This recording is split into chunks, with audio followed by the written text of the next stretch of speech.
నమస్తే TV triple 9 news ఇక వార్తల్లోని వివరాలు చూద్దాం. ఐడిఓసీలో జరుగుతున్న ప్రజావాణి కార్యక్రమంలో జిల్లాలోని వివిధ ప్రాంతాల నుండి వచ్చిన ప్రజల నుండి సమస్యల దరఖాస్తులు స్వీకరిస్తున్న జిల్లా కలెక్టర్ డాక్టర్ ప్రియాంకాల ప్రజలు అందజేసిన సమస్యల దరఖాస్తులు పరిష్కారానికి చర్యలు చేపట్టాలని జిల్లా అధికారులను ఆదేశించిన కలెక్టర్.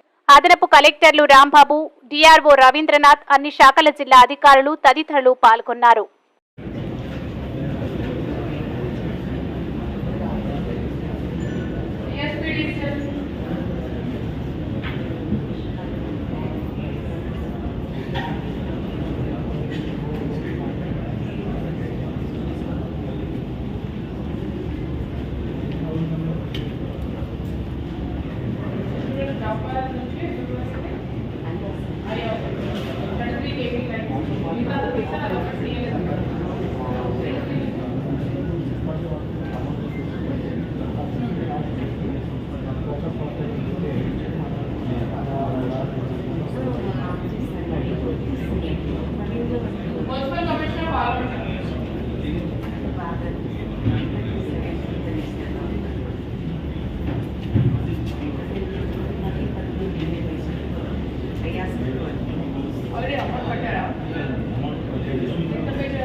వార్తలు ఇంతటితో సమాప్తం. మళ్ళీ తిరిగి ప్రసారం అయ్యే టీవీ ట్రిబుల్ 9 న్యూస్ లో కలుద్దాం. అంతవరకు సెలవు.